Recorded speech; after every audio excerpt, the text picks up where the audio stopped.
और वहां से वो गति करके आता, सशरीर चल के आता है और अच्छी आत्माओं को मिलते हैं, उनको ज्ञान देते हैं, ये तत्व ज्ञान बताते हैं। गीता अध्याय नंबर 4 के श्लोक नंबर 32 में जिसके विषय में कहा कि वो परमात्मा अपने मुख कमल से वो तत्व ज्ञान बताते हैं, और वो है तत्व ज्ञान। और उसको तत्वदर्शी संतों से पूछो, जनसाधारण नहीं जान सकता।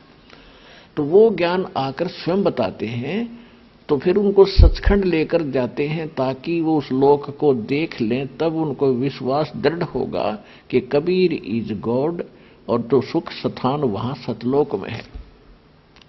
तो उस परमेश्वर ने अपने गवाह बनाए, उन अपने प्यारी आत्माओं को सचखंड लेकर गए। उनमें से कौन कौन है कलयुग में जो उनके गवाह बने, प्रत्यक्ष दृष्टा बने?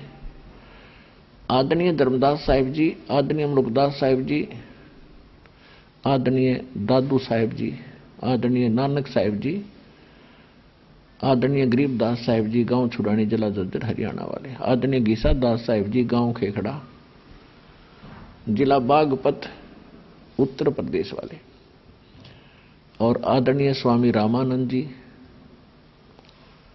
काशी वाले। बहुत बड़े ब्राह्मण थे, विद्वान माने जाते थे, वेदों, गीता और पुराणों के।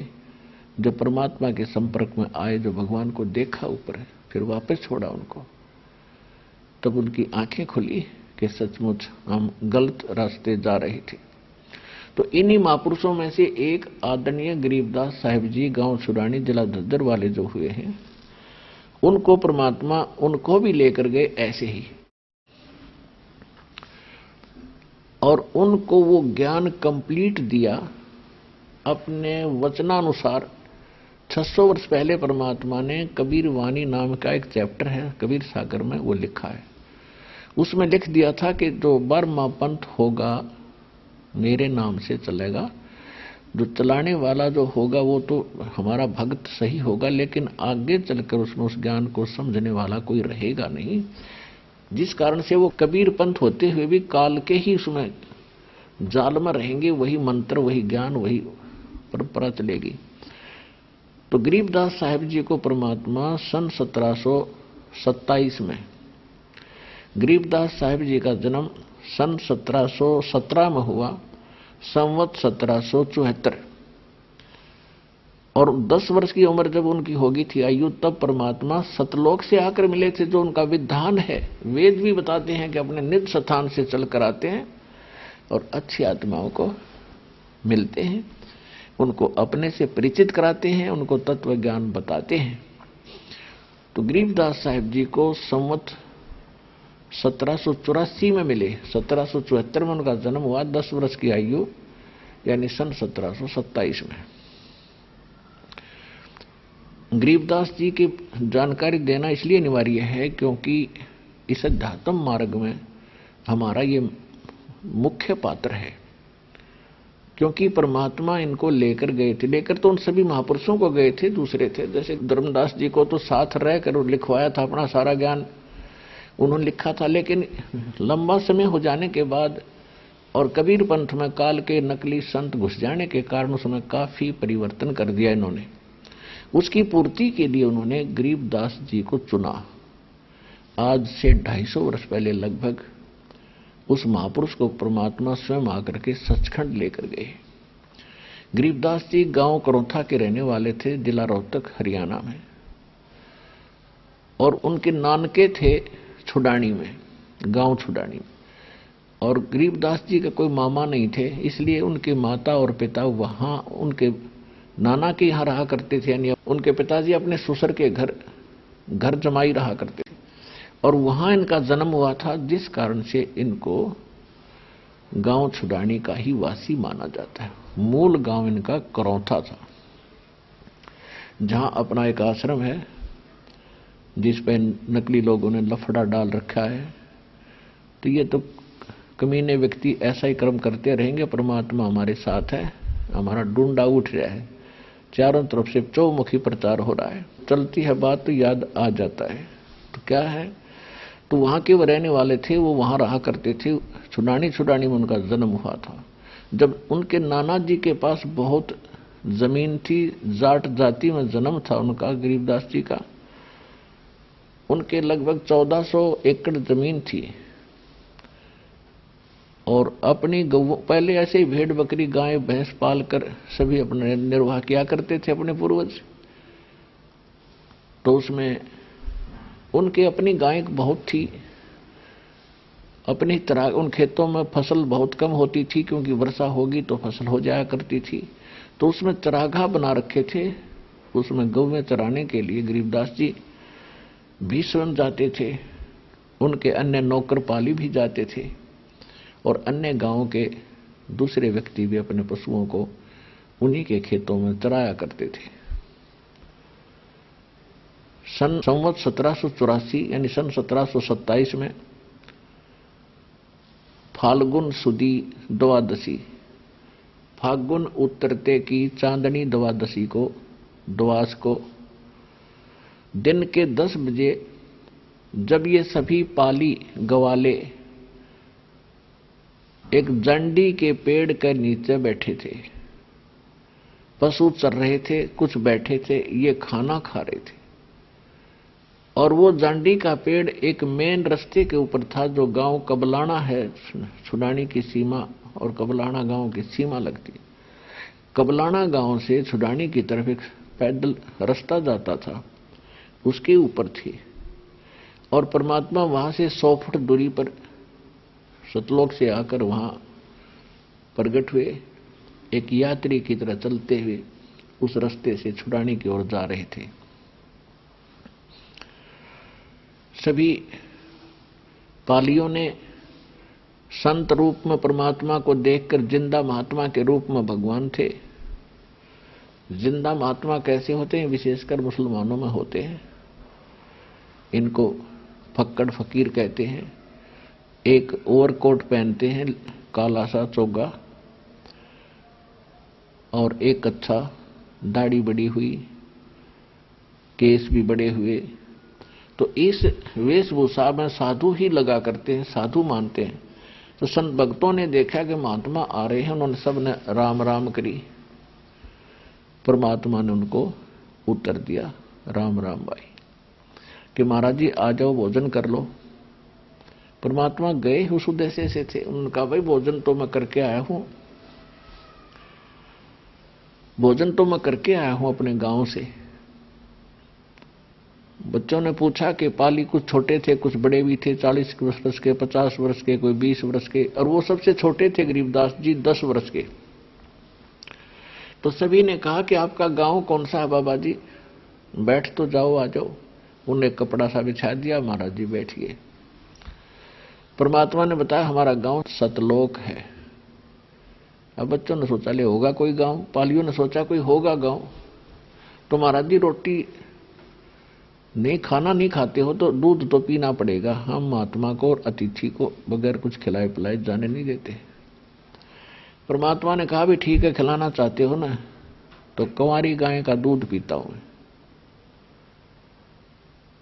तो पाली कहने लगे बाबा जी आपकी दूध पीने की नीयत नहीं है, आप तो मजाक करते हो, कुंवारी गाय दूध थोड़ी देती है। परमात्मा बोले भाई देख लो, दूध पिलाना है तो मैं कुंवारी गाय का ही पीता हूं, ये मेरा विधान है। उसी समय गरीबदास जी खड़े हुए, उनकी एक प्रिय बच्चिया थी जिसने मां का दूध पीना छोड़ रखा था, 1.5 वर्ष की थी वो। उसको पकड़ लाए और कहा महाराज जी देखो इसका बच्चा भी नहीं है, ये है कुंवारी, ये दूध कैसे देगी? परमात्मा बोले कोई दूध निकालने का पात्र लाओ। उन्होंने एक छोटा सा मटका था, वो कहा जी ये 2 बांध के रखा है। परमात्मा ने कहा इस बछिया के नीचे करो, सतनों के नीचे जैसे दूध निकालते हैं। गरीबदास जी पकड़ कर बैठी एक लो जी। परमात्मा ने उस कमर पर थपथपी लगा दी बछिया के, लंबे लंबे सतन हो गए और वो दूध का पात्र भर दिया, फिर रुक गया अपने आप। बोलो सतगुरुदेव की जय।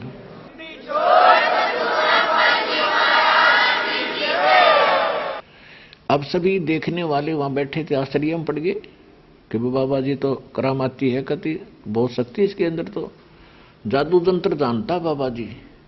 अब हम इतना ही जाने हैं जादू तंत्र। तो परमात्मा ने उसमें से कुछ दूध पिया और कहा ले बच्चों बाकी तुम पी लो, ये सतलोक से आया है, मेरे गांव से, यहां का नहीं है। अब और तो जो पाली थे वो तो उठकर चल पड़े कि हम ना पीवे, ना जाने तो किस जात का है, किस जाति का है, जो उठा कर दिया। और जादू तंत्र का पाप का दूध हम ना पीवे, कुंवारी गाय का। वो तो उठकर चले गए। अग बाबा जी कुछ और जादू तंत्र ना कर दे, डर के दूर जाओ बैठे। अब गरीबदास जी रह गए वहां पर कि महाराज जी मुझे दो आपका ये दूध है, मैं पीऊंगा। उन्होंने पिया, परमात्मा ने उनको मंत्र दिया, ज्ञान समझाया। काफी लंबा प्रसंग है, फिर हम शॉर्ट में बताएंगे। तो उनको कहा कि भाई बच्चा भक्ति किया करो। गरीबदास जी कहने लगे भक्ति तो महाराज हम करते हैं, भगवान शिव जी की भक्ति करते हैं, भगवान विष्णु की करते हैं, ऐसे को जो डाले बाबा की करते हैं।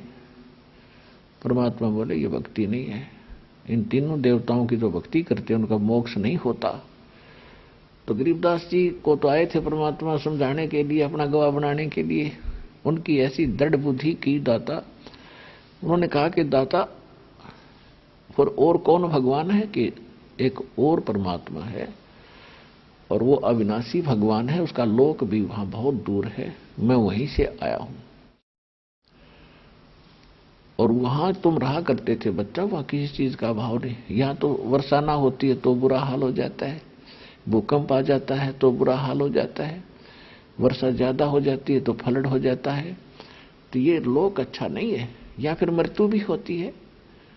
तो बच्चा एकदम प्रभावित हुआ कि हाँ महाराज कोई ऐसा लोक है जहां मृत्यु नहीं होती है। कहाँ बेटा ऐसा स्थान है, फिर वहां कैसे जाया जाता है? क्यों मैं मंत्र बताऊंगा, उसकी भक्ति की शक्ति से आप वहां जाओगे, यहां कभी नहीं आओगे फिर। तो उन्होंने कहा कि मुझे वो लोक दिखाओ एक बार ताकि मेरा विश्वास बने, मैं भी देखूं महाराज का वो कैसा लोक है। परमात्मा बोले चलो बेटा मैं ले चलता हूं। उनको प्रथम मंत्र दिया और उनकी आत्मा को शरीर से निकाला। वो शरीर ऐसा कैसा बैठा का बैठा रह गया और ऊपर लेकर गए।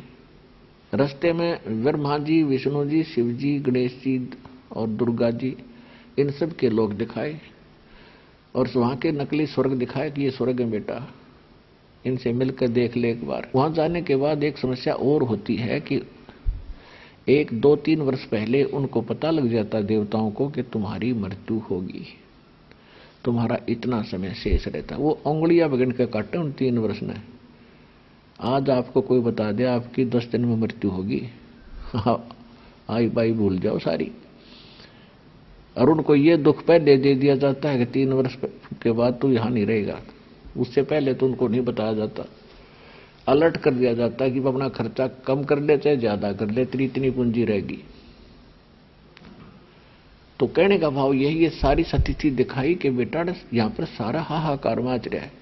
और ये ब्रह्मलोक है जिसको नौके ये ऋषि शर्मा के मर गए कि ब्रह्मलोक सबसे उत्तम स्थान है। गीता धर्म 8 के श्लोक नंबर 16 में कहा कि ब्रह्मलोक में गए हुए प्राणी भी पुनः फिर मृत्यु और जन्म में आते हैं।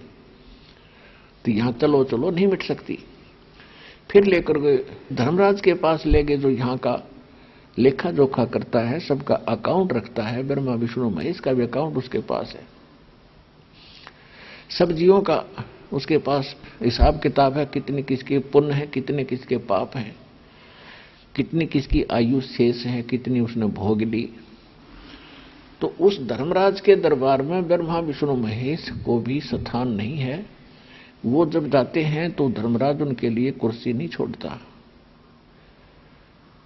अब जब परमात्मा वहां पहुंचे, क्योंकि आध्यात्मिक मार्ग में अध्यात्म ही सारे क्रिया होती है। अब जो ही परमात्मा ने धर्मराज के दरबार में प्रवेश किया गरीबदास जी के साथ, तो एकदम सामने जो बैठा धर्मराज एकदम खड़ा हो गया, उसके बस की बात नहीं होती और करबद्ध होकर खड़ा हो गया। जैसे एक छोटा अधिकारी एसएचओ समझ लो और एसपी या आईजी आकर के उसके आ जाता है तो एकदम कुर्सी छोड़कर खड़ा हो जाता है एसएचओ, और वो उनको हिदायत दे रहे होते हैं उनको खुरका धमका भी रहे होते हैं, कोई गलती कर रखी होता है, या हिदायत देते भी कहते हैं कि तूने ऐसा किया तो देख ले तेरी खैर नहीं है, और वो कहता है जी सर, क्योंकि एक सभ्यता होती है। तो इसी प्रकार परमात्मा ने, कबीर जी ने जाकर धर्मराज को धमकाया, जिसके सामने ब्रह्मा विष्णु महेश के बोलने की हिम्मत नहीं। धर्मराय दरबार में देई कबीर तलाके, मेरे बोले चुके हंस को तुम पकड़ियो मत कजाक। गरीबदास जी को दर्द कर रहे थे कि मैं कितना सक्षम हूं, मेरा गुण गाइए, फिर जाके नीचे सच्चाई बताइए तेरे भाई बहनों को। तो कबीर साहब बोले पुरुष कबीर से, गरीबदास जी बता रहे हैं, बोले पुरुष कबीर से धर्मराज कर जोड़े, आपके हंस न पकड़ो नहीं मुझे 2 लाख करोड़े। अब धर्मराज के दरबार में परमात्मा ने कहा कि खबरदार जो तूने मेरे हंस को पकड़ लिया, जिसने मेरा नाम ले रखा उसका अकाउंट भी नहीं करेगा तू। तो हाथ जोड़कर कहता है कि आपके हंस न मैं पकड़ो नहीं दाता, मुझे लाख लाख दुहाई है। फिर क्या कहा कि देखो जी मेरी कुछ मजबूरी है कि पहले जो इन्होंने पाप कर रखे हैं, इनके पुण्य और पाप मेरी बही में, मेरे अकाउंट में, मेरे इस लेखे जोखे की कॉपी में सारे नोट हैं, दोनों ही हैं, इनको मैंने दोनों ही देने पड़ते हैं दाता, ये मेरी मजबूरी है, इसमें मैं क्या करूं। क्या कहते हैं, मदहारी जारी डरा जो भांग तमाखू खाई, परदारा पर घर तक उनको लूं अकनाही। कर्मों से तीरथ है अब मुख से कहे कबीर, उनको तो मैं पकड़ूंगा मुझे जड़नी पड़े जंजीर। क्या कहते हैं कि अब आपका नाम ले लिया और उनके पिछले न्यू के न्यू रखे हैं पाप, तो दाता उनके आधार से तो मैंने उनको बेड़ी लगानी पड़ेगी, उनको पकड़ना पड़ेगा, कर्मों से जकड़ना पड़ेगा। तो परमात्मा ने क्या कहा, ये कर्म भरम ब्रह्मंड के मैं पल में करहूं नेस, जिन हमारी दुहाई दी सो करो हमारे पेश। होय होय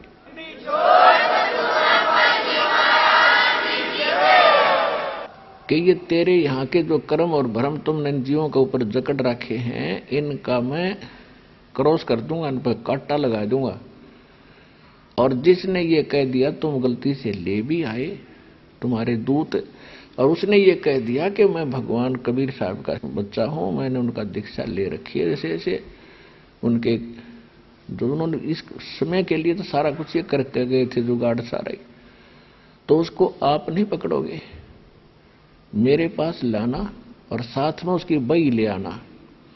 परमात्मा का यहाँ एक जैसे राजदूत भवन होता है ना प्रत्येक देश का, प्रत्येक देश में, तो त्रिकुटी के ऊपर इन तो सुनी है राधा स्वामी धन सतगुरुवाला ने सब ने त्रिकुटी, उन्हें पता भी नहीं त्रिकुटी है क्या चीज। इन तो बरवाला का बस स्टैंड मान रखा है त्रिकुटी, जनो कोई पहुंच जाए त्रिकुटी पर जाने से पहले तो बहुत जोर लगेगा, सच्चा ज्ञान हो, सच्ची भक्ति हो, सच्चा पासपोर्ट और वीजा हो, तब जाया जाता है। एयरपोर्ट पर जाने का जब तक फायदा है। तो एयरपोर्ट है त्रिकुटी, और वहां परमात्मा का एक बहुत बड़ा त्रिकुटी जो है एक बहुत बड़ा स्थान है, बहुत बड़ा क्षेत्र है। और वहां पर सभी जैसे सभी देशों के अपने अपने राजदूत भवन होते हैं, ऐसे परमात्मा का भी एक स्थान है। और वहां पर ये परमात्मा वर्तमान में इस दास के रूप में विराजमान है।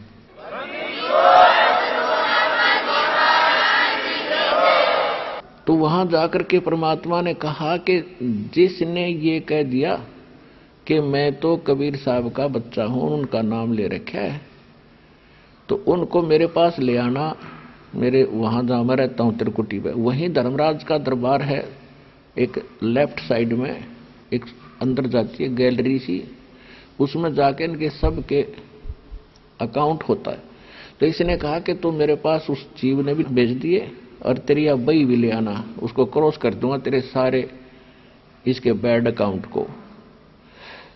कर्म भरम ब्रह्मंड के मैं पल में करहूं ने से, जिन हमरी दुहाई दी सो करो हमारे पेशे। धर्मराय दरबार में दी कबीर तलाक, मेरे भूले चूके हंस को भी पकड़ियो मत कजाके। कजाके कहते निकम्मे आदमी, खबरदार जो मेरे बच्चे को पकड़ लिया। तो धर्मराज को ये शब्द बोलना बालकों का खेल है। एक चीफ जस्टिस ऑफ द ब्रह्मांड, सारी ब्रह्मांड के चीफ जस्टिस को ये शब्द कहना और उसके द्वार पर जाके और फिर वो करबद्ध खड़ा हो जाना, तो परमात्मा की सक्षमता को आप अच्छी तरह समझोगे। अब क्या हुआ, फिर परमात्मा उनको त्रिकुटी से आगे लेकर चले। त्रिकुटी के बाद फिर त्रिवेणी शुरू होती है, 3 रास्ते हैं। अभी नन्नाथ क्या का पता था, त्रिकुटी पर गाटा जोड़ रहे थे और 10वां द्वार हमने तो 12वें द्वार में जाकर परमात्मा मिलेगा। एक ये जम्मू में था, एक मधु परमहंस, इसकी पुस्तक देखी, भक्ता ने ला कर दीजिए। एक वो कह रहे हैं टीवी पर उनका प्रोग्राम भी आता है ऐसे रोने कहता है कि 11वां द्वार है, आखिरी 11वां द्वार मैंने पा लिया। किसी ने नहीं पता आज तक, बस किसी को नहीं पता, सब उसने यहां तक लिखा है कि मैंने आज तक कोई बुद्धिमान व्यक्ति नहीं मिला। उसने पूछ लिया होगा कि इसका मतलब सारे मूर्ख है तो बुद्धिमान है कि। अब दास ने उसकी धोती सी धोकर धर दी। ये फिर करे है टर करता। उसने 11वां द्वार का भी नहीं पता। वो कमल बतावा शरीर में नो का 8 कमल है, 8वां कहाँ है महाराज जी के शर्त 1.25 हाथ ऊपर है, कितने 1.25 हाथ ऊपर सिर में। बिना अकल के आदमी ऐसे व्या करे।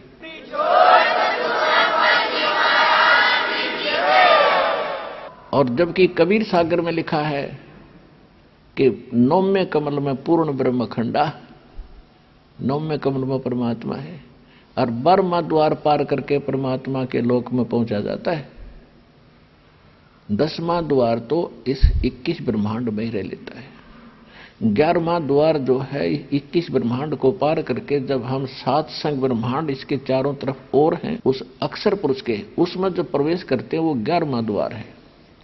उस 11वें द्वार को यानी उसके उरली साइड में अपने लोक में ये काल बैठा स्वयं, उसको रोके बैठा है। जब परमात्मा वहां पहुंचे, उसके निकट पहुंचे, तो परमात्मा ने कहा गरीबदास देख ये सामने बैठा है ना, ये है यहाँ का मालिक, देख वो बैठा सामने। क्योंकि उनकी दिव्य दृष्टि हो जाती है आत्मा की, वो बहुत दूर तक का देख सकते हैं। तो कहा कि देखो वो बैठा, वो है काल, यहाँ 21 ब्रह्मांड का मालिक है। ये तपस्या बेटा देख, ये जीव जलन लाग रहे सामने, देखो तपस्या दिखाई दूर से ही। और वहां जीव ऐसे जैसे खील बना कर बड़े बुद्धिया के वहां 1 लाख प्राणी सूक्ष्म शरीर में। ये तो ऊपर का कवर है, ये तो यहाँ रह जाता है। इसके अंदर ओरिजिनल बॉडी और है इसकी, जिसको सूक्ष्म शरीर कहते हैं। जैसे सांप कांचड़ी छोड़ देता है, वह कांचड़ी सांप जैसी होती है पर वो ओरिजिनल बॉडी नहीं है उसकी। ओरिजिनल बॉडी तो सांप का अलग है। ऐसे इसमें एक शरीर और है अपना, तो उस शरीर में वहां डाला जाता है और वो चटक पटक करके हाहाकार मचिए। और वो किस लिए करता है, इसको श्राप लगा हुआ 1 लाख मानव शरीरधारी प्राणियों को नियत आहार करने का, उसको तपस्या पर भून का खान का। तो हाहाकार मच रही। परमात्मा ने कहा बेटा जो सत्य भक्ति नहीं करते ना, पहले तो उनकी यहां दुर्गति, उसके बाद इसमें से ये गंध निकाल लेगा। जीव मरता नहीं, सूक्ष्म शरीर में भी नहीं मरता, वो भी नष्ट नहीं होता जल्दी से यहाँ की यातनाओं से। तो फिर इसके बाद ये कहाँ जाएंगे, ये दोबारा जाएंगे धर्मराज के पास। धर्मराज फिर इनको जैसे पुण्य और पाप के आधार से फिर जीवन दे देगा। और ये अपना पेट भरता है, तुम्हें इसलिए रोक रखे यहाँ पे। अब गरीबदास जी सामने देखें, उसकी सारी बात समझ में आ रही है। और कहने लगे बेटा जो अभी तक निराकार कहते थे ना, ये है वो, ये इतनी दूर बैठा है, कोई ऋषि आ नहीं सकता, इनकी समाधि नहीं आ सकती यहाँ पर 21वें ब्रह्मांड में।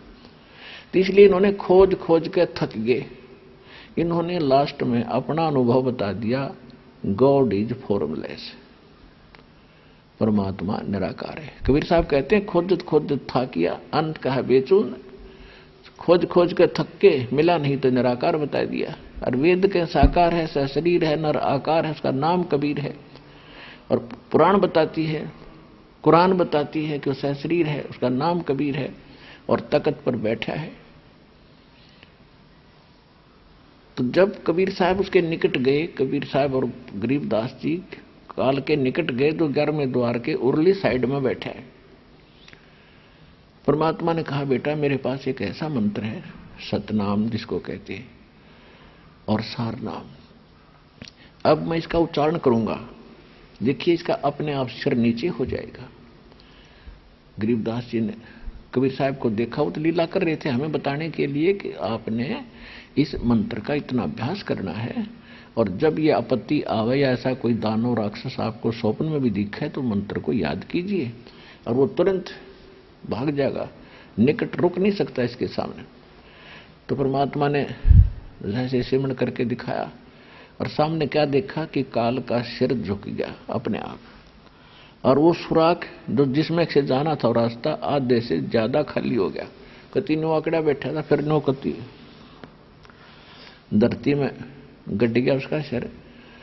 तो परमात्मा कहते हैं जैसे फनपति मंत्र सुन रखे फन सकोरे, कहे कबीर मेरे सार नाम से ऐसे काल लवे मुंह मोड़े।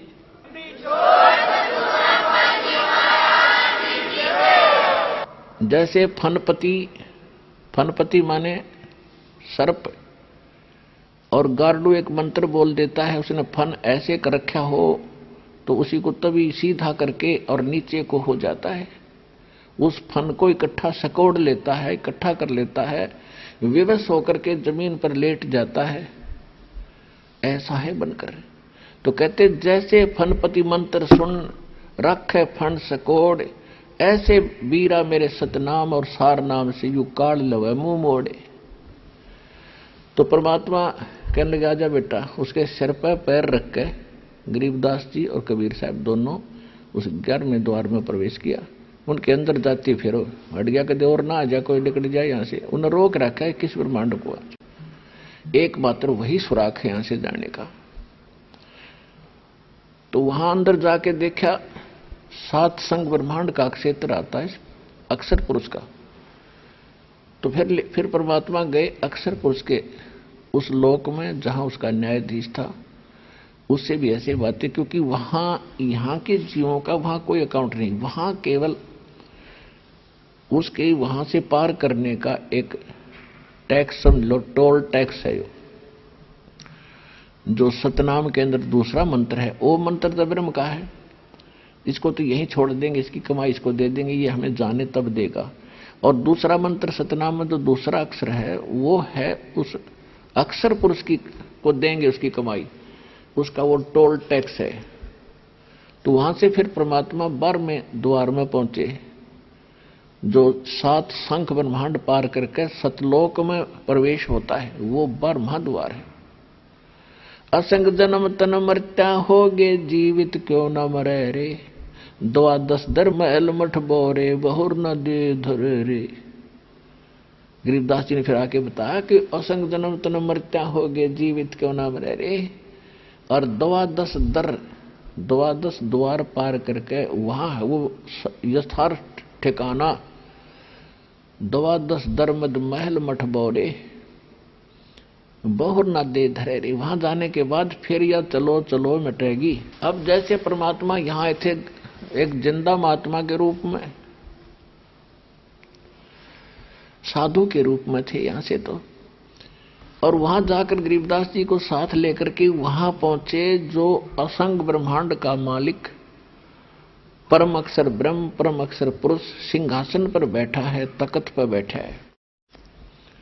एक बहुत बड़ा गुम्बद है, सफेद कलर का, नूर से बने हुए सारे महल हैं, वहां नूरी शरीर हो जाता है। वहां पहुंचने के बाद जीव आत्मा का अपना शरीर 16 सूर्य जितनी रोशनी के तुल उसका प्रकाश हो जाता है, और परमात्मा का जो शरीर है उसका एक रोम, रोम वैसे बाल न कहते हैं, बाल करोड़ सूर्य करोड़ चंद्रमा मिला दे उनसे भी अधिक रोशनी उसके एक रोम में समझो, एक रोम में या रोमकूप में समझो। तो बाकी बॉडी का कितना होगा, बाकी शरीर का अंडरस्टूड है। तो इतने अंतर है भगवान की शक्ति में भी, लेकिन आकार सेम है। परमात्मा मनुष्य दृश्य है, लेकिन उनकी अक्षमता, उनकी बुद्धिमत्ता हर तरह से जीव से कई असंख्य गुना ज्यादा है, यानी उसका तो कोई गुना बता ही नहीं सकते, वो तो सक्षम है। तो वहां जाने के बाद जीव का भी अपना शरीर 16 सूर्य जितना बन जाता है, नूरी शरीर हो जाता है। तो वहां जाकर के क्या देखा, एक परमात्मा बैठे सिंहासन पर।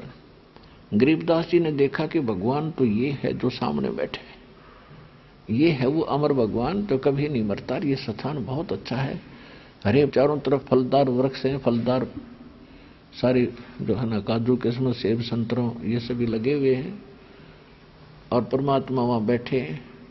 तो जाकर के नीचे से जो परमात्मा गए थे जिंदा महात्मा के रूप में, उन्होंने एक चंवर उठाया, चंवर रखा था वहां पर, और सिंहासन पर बैठे भगवान के ऊपर चंवर करने लगे।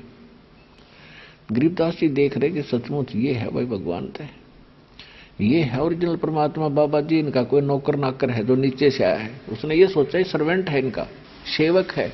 इतने में क्या हुआ, सिंहासन से भगवान उठे और नीचे से गए थे जो बाबा जी रूप में, वो बैठ गए उसी सिंहासन पर, और वो तेजो में शरीर वाला चंवर लेकर चंवर करने लगा, जैसे सेवक कराया करें अपने गुरु जी के ऊपर। अब गरीबदास जी कभी बाबा जी की तरफ देख रहे हैं, कभी भगवान की तरफ देख रहे हैं कि ये क्या चक्कर भाई, बाबा जी भगवान की कुर्सी पर कैसे बैठ गया भाई। इतने में क्या हुआ कि तेजो में शरीर उस बाबा जी वाले शरीर में समा गया। चंवर अपने आप हो रहा ऊपर, अपने आप हवा में ऐसे चल रहा है। गरीबदास जी आश्चर्यचकित रहे। फिर परमात्मा ने कहा कि बेटा, 100 छल छिद्र मैं करूं अपने धन के काज, मैं ही परमात्मा हूं, सारी सृष्टि का रचनहार हूं। मैं जितने चाहो रूप बना लेता हूं, लेकिन मेरा वास्तविक रूप ये है जो मैं अब तुझे दिखा रहा हूं। तो जो परमात्मा उस पर विराजमान हुए, वो शरीर उतना ही तेजों में हो गया। और कहा कि मैं बनारस के अंदर काशी में 120 वर्ष रहा, कबीर मेरा नाम है, वास्तविक नाम भी मेरा कबीर है। और वहां 120 वर्ष रहा, जनता को ज्ञान समझाया, लेकिन बेटा किसी ने इधर ध्यान नहीं दिया। काल ने सबको भ्रमित कर रखा है, और आपको मैं ऐसा ज्ञान दूंगा, आप इसको लिपिबद्ध करवा देना, नीचे लिखवा देना, आने वाले समय में तू गवाह बनेगा मेरा, और तेरे भाई बहन मुझे पहचान लेंगे। अभी तक सबकी बुद्धि इन काल के तीनों पुत्रों पर, एक ने तो कोई पूजदा ही नहीं, ब्रह्मा जी ने, विष्णु और शंकर भगवान पर, इन पर सेट हो रही। और कोई दुर्गा देवी पर लग रहा है, कोई भूत पित्र पर पूजन पर लगा रखा है। इस काल ने सबकी मति उल्टी कर रखी है, और तुम सभी मेरे बच्चे हो, तुम यहां से गए हो, लेकिन वे सबके महल मकान ये सारे खाली पड़े। ये क्षेत्र दिखाया मालिक ने, अब ये देखो ये सारा क्षेत्र, वो नीचे गए हुए जितने प्राणी है उनका सारा, क्योंकि वहां एक ऐसी दिव्य दृष्टि है प्रत्येक प्राणी को प्राप्त होती है। वहां बैठा पता नहीं कहां तक देख सकता है, वहां जाकर आपको यहां से भी देख सकते हैं, आपको बिल्कुल एक एक जीव का कहां कैसे, क्योंकि वो उसके लिए बाधा नहीं है उस दृष्टि के, ना कोई दीवार, ना कोई शेड की टीन, उसमें कोई बाधा नहीं करती। तो सब देखा। अब देखो नीचे वो जहां तुम रहते हो वो कैसा लोक, वो ऐसा लगता है जैसे कीड़े मकोड़े घूमा करते हैं। उस लोक को देखकर कीड़े मकोड़े घूमते रहते हैं, जैसे ऐसे नजर आते यहाँ के सब जीव, क्योंकि यहाँ की स्थिति और उसकी तुलना बहुत अंतर है, इसलिए उसको सतलोक कहा है, सुख सागर कहा है। तो गरीबदास जी से कहा कि जा बेटा तू वापस जा, और नहीं तो तेरे शरीर को नष्ट कर देंगे नीचे वाले को। अब गरीबदास जी कहने लगे भगवान मैं नीचे नहीं जाता, अब ना भेजो, वहां ना भेजो परमात्मा, वहां तो बहुत गंदा लोक है, वहां तो 10, 20, 50 वर्ष में फिर मृत्यु होनी होगी, पता नहीं कहां जाएंगे हम। हे भगवान मुझे यहीं रख ले। परमात्मा या तो ये लोक नहीं दिखाना था मेरे को, अरे वापस ना भेजो। परमात्मा ने कहा बेटा ऐसे नहीं रह सकते, क्योंकि आप यहां से जब गए भक्ति युक्त थे, अब वो व्यक्ति वापस वही आ सकता है जो इतनी ही भक्ति युक्त होकर, शक्ति युक्त होकर यहां आएगा। यहां तक फिर वैसे आ नहीं सकते, और आप अपनी इच्छा से गए थे, अब यहां मैं रखूंगा नहीं, एक नियम है। और दूसरी बात यह है कि आप जाओ, आप अपने भाई बहनों को समझाओ, मेरे गवाह बनो, और बड़ा परोपकार होगा आपका, और मैं तेरे साथ रहूंगा बेटा, चिंता ना करिए, मैं तेरे साथ रहूंगा, याद करेगा, तेरे पास खड़ा पाऊंगा। मैं तो 1 सेकंड में आ जाता हूं, सेकंड के भी कुछ अंश में तेरे पास होऊंगा। ये तो वो देख ही चकेशु कहते उनकी शक्ति को, और आप जाइए, नहीं तो आपके शरीर को खराब कर देंगे। उधर से क्या हुआ कि कुछ समय के बाद, 5-7 घंटों के बाद, 5-4 घंटों के बाद, क्योंकि सुबह 10 बजे की बात थी, शाम के 5-6 बजे से उन्होंने 5-4 बजे देखा कि भाई वो लड़की का लड़का नहीं, गरीबू कहा करते थे गरीबदास जी को, गरीबू कहने लगे, रो गरीबू कहाँ है, देखो तो वो कहाँ है। अब उसका समय आ गया है गौवों को घेरने का, फिर घर भी चलेंगे। तो उन्होंने पहुंचे, देखा, वहां जाकर के 2-3 जने गए, उन्होंने देखा कि भगत बैठा है, बाबा जी है नहीं। तो उन्होंने जाके आवाज लगाई पहले तो कि गरीबू आजा भाई, गरीबू आजा, तेरी पारी आ गई, तेरा नंबर आ गया गाय घेरन का।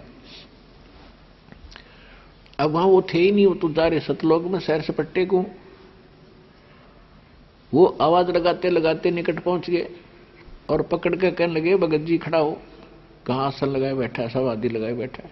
वो गिर गया, ऐसे गिर गए तो वो चिंतित हो गई, तो मर गया, सांस नहीं। तो उन्होंने दूसरे पालियों को आवाज लगाई, वो सब भाग कर इकट्ठे हुए, क्या हो गया कि बाबा जी ने मार दिया जंतर मंतर करके,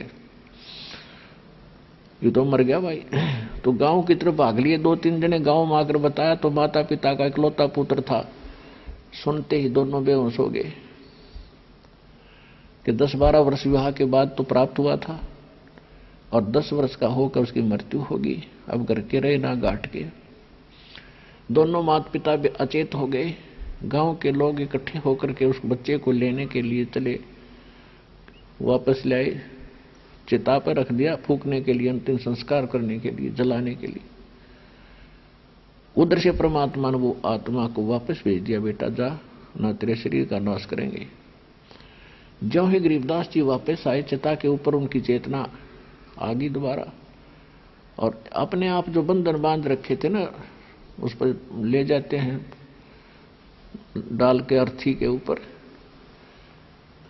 उस पर रस्सा बांध के ले जाते हैं, कहीं गिर ना जा 100 रास्ते में। तो वो अपने रखे ही था, वो अपने आप खुल गए, टूट गए, और एकदम खड़े हुए नीचे आकर, और ऐसे देख रहे हैं जैसे कोई सपना सा देख कर उठा हो।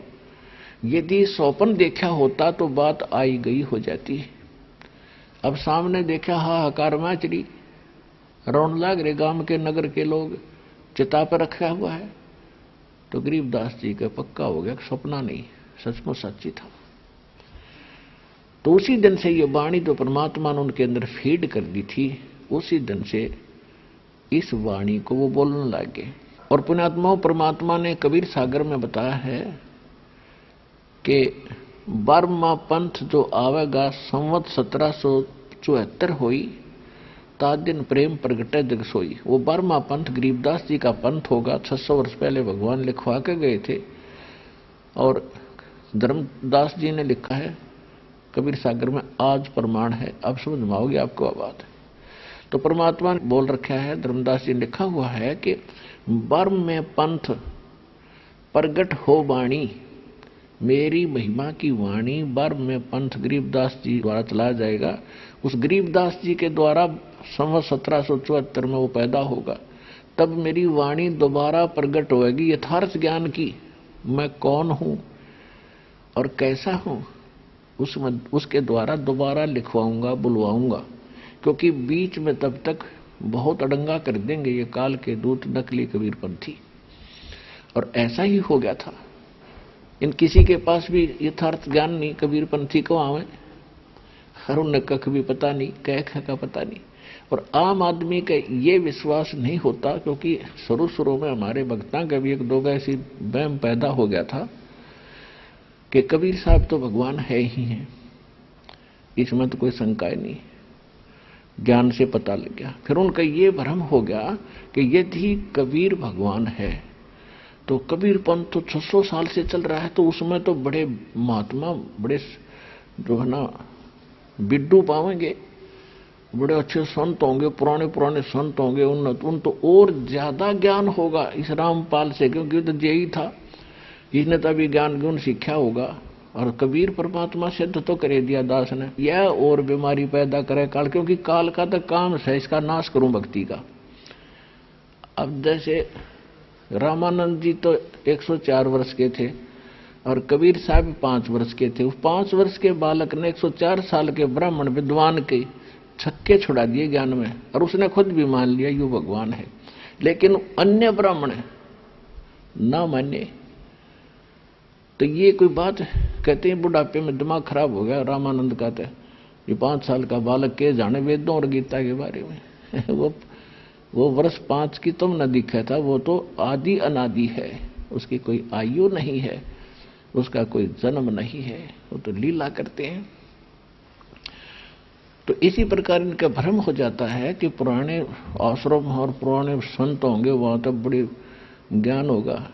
ऐसे एक दो भगत के ब्रह्मणा थी, उधर जाकर भी आए हैं, फिर उनका भ्रम मिट गया। कति उन्हें कख भी पता नहीं, कै ख भी किसा होता भक्ति। जब उनको ज्ञान होता तो दास ने की जरूरत थी नए सिरे से सांग जोड़ने की। यदि इन हिंदुओं वाले गुरुओं ने अपने सदग्रंथों का ज्ञान होता तो क्या जरूरत थी मैंने बीच में टांग अड़ाने की, लेकर नाम ले लेता माड़ा अपना भक्ति करता बैठ के। इनके किसी के पास भी कख नहीं पाया जब दास पर दया करी दाता ने। एक ना भूला, दो ना भूली, भूली सब संसारी, सारा संसार भूल रहा था।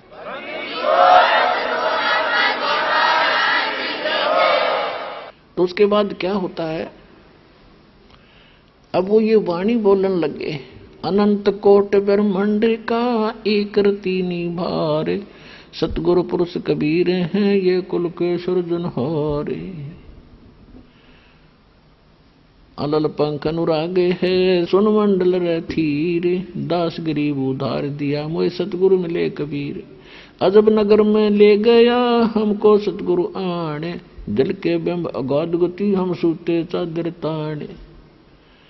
इब गांव वाले वह भाषा समझे नहीं जो वो बाणी बोले, नमो नमो सतपुरुष को नमस्कार गुरु की नहीं, जो मंगलाचरण पढ़ते। गांव वाले ने सोचा भाई बाबा जी ने फटकार मार दी, लड़का पागल हो गया, शुक्र है भगवान की दया है कि जीत हो गया, जीवित हो गया। इसकी माँ बड़ी चिंतित थी, ठीक है जैसा पागल है बावला है, इसने देख देख कर या बहन या बेटी इसकी माँ अपना जीवन पास कर लेगी, ना तो यह भी मरोगे ले।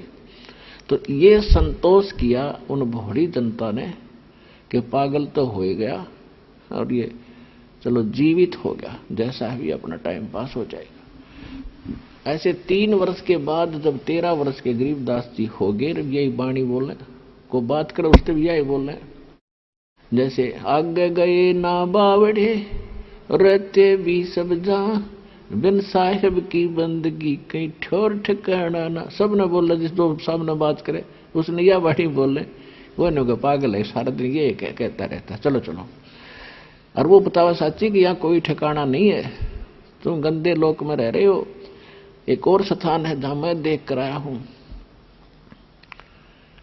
अब वह उनका पल्ला पड़ा नहीं, तो वो उसने पागल के, पर गरीबदास ने वो सारे पागल लग गए, वो तो थे ही पागल। जब गरीबदास जी कहते हैं बिन उपदेश अचंभ है, ये क्यों जीवत है प्राण, और भक्ति बिना का ठौड़ है ये नर ना ही पाषाण। कहते बिना नाम के बिना भक्ति के ये जी की सांस पर रहे हैं, ये मनुष्य नहीं, ये पत्थर है, इनमें अकल नाम की चीज नहीं। आज कार कोठी बंगले बड़ी फैक्ट्री ला कर बैठ गया, कल मृत्यु होगी, क्या था तेरा यू? कुछ आंखें खोलो। ज्ञान अध्यात्म मार्ग से यहां सिर्फ इतना ही बताया जाता है, एक आत्म ज्ञान सुना कराया जाता है, एक परमात्म ज्ञान।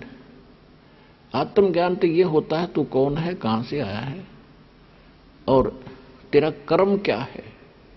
और परमात्म ज्ञान है कि भगवान कौन है, परमात्मा कौन है।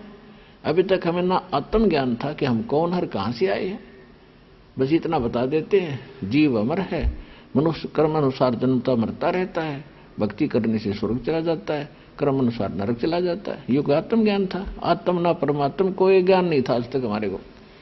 परमात्मा ने आके ये दोनों ज्ञान कराए। तो क्या कहा करते परमात्मा कि बिन उपदेश अचम है, और क्यों जीवित है प्राण, ये किस आधार पर जी रहे ये प्राणी, और भक्ति बिना कहां ठोर है, ये नर नाही पाषाण। फिर क्या बताते, तीन लोक का राज जीव को जय कोई दे, और लाख बधाई क्या करे जय नहीं नाम तेने। फिर क्या बताते थे कि उदय अस्त का राज मिले तो बिन नाम बिगार। ओए होए होए।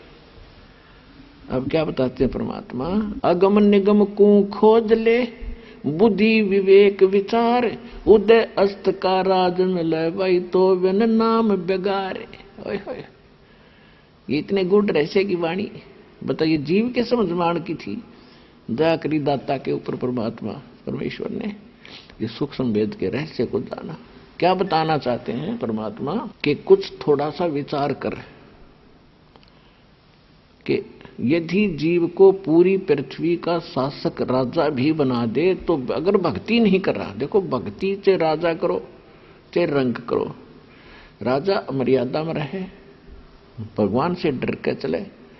राजा की जो प्रजा होती है उसके बच्चे होते हैं, एक रूल ये है। लेकिन अब वर्तमान में राजा की प्रक्रिया बदल गई। हम सोच रहे हमने बहुत अच्छी प्रक्रिया बना दी, इलेक्शन से चुने जाते हैं। तो वो इलेक्शन से चुने हुए क्या करते हैं, जिस भी पार्टी का शासन आ जाता है वो अपनों की तरह मेयर करते हैं, दूसरा न रगड़ देते हैं। बताओ, राजा का काम नहीं कर रहे होते, एक दुश्मन का भी काम साथ कर रहे। राजा का काम है प्रजा का पिता होता है, और बाप अपनी सारी संतान को एक दृष्टि से देखा करता है। वो अलग बात है, कोई निकम्मा लड़का है, बेटा है, बेटी, उसको खुरकाना धमकाना तो पड़ जाता है बाप ने, लेकिन फिर भी उनका अहित नहीं सोचता। तो वर्तमान में इन राजाओं की क्रियाएं बदल गई, इनके विचार बदल गए, ये कलयुगी राजा कहलाते हैं। तो राजा पूरी प्रजा का पिता होता है। और यहां क्या बताते हैं कि राजा भी भक्ति करे और अपने कर्तव्य कर्म करे, बस बुरा नहीं करे किसी का स्वप्न में भी।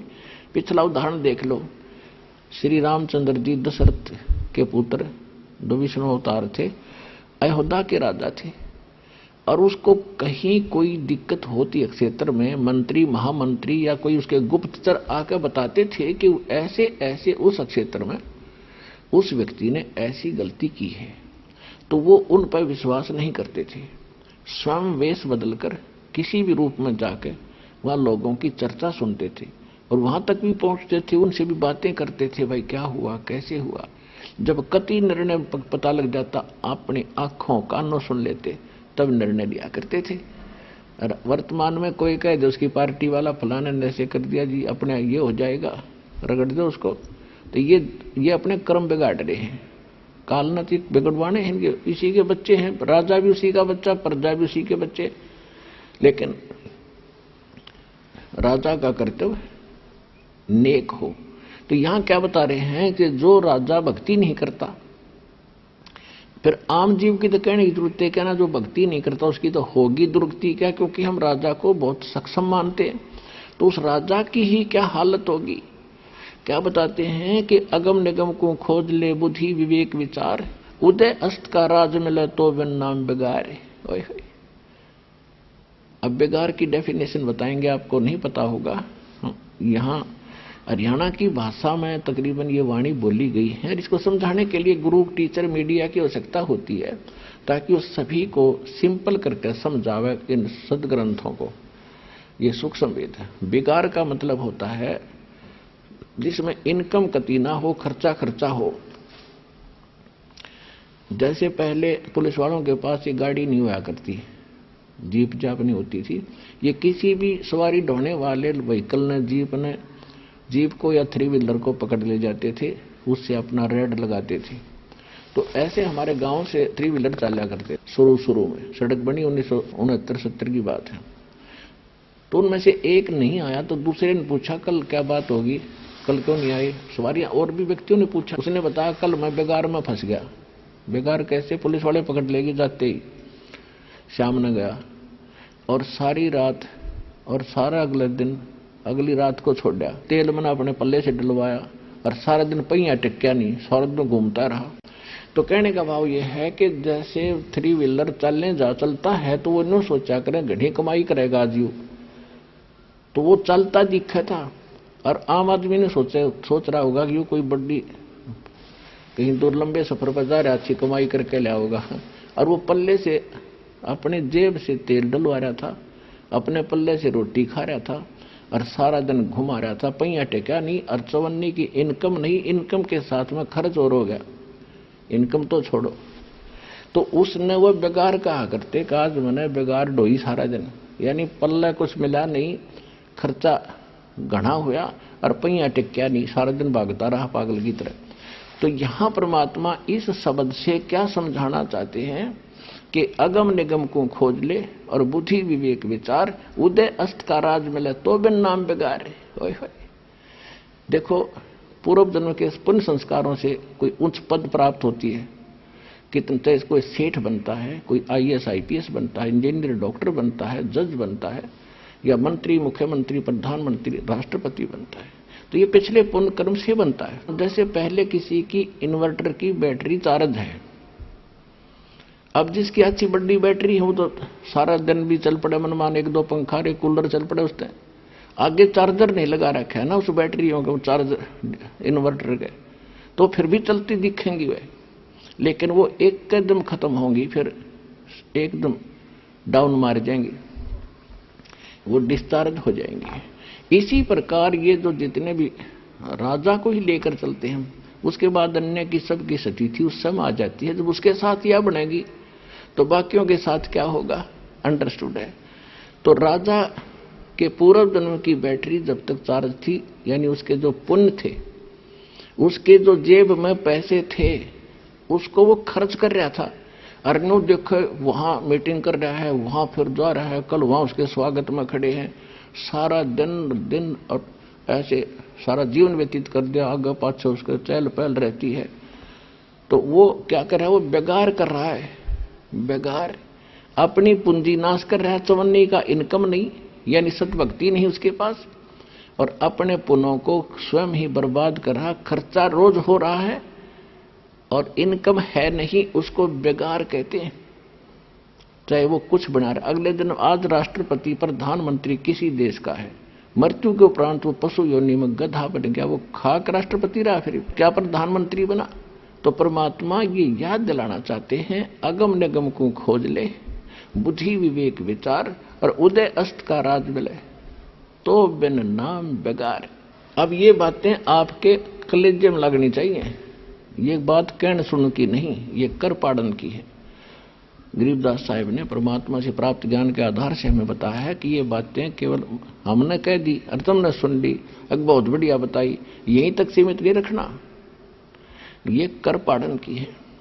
इनको पर अमल करके और इनको यहां से निकलने की चेष्टा कर, हाथ पा मारना शुरू करो, तड़फ बनाओ अंदर, फिर साथ देगा भगवान आपको। अभी तक तो आप यहाँ टिके बैठे हो, आपने सोचो बस ठीक है, फलाना सुख हो जाए, दगड़ा सुख हो जाए, बस ठीक है, भगवान बढ़िया।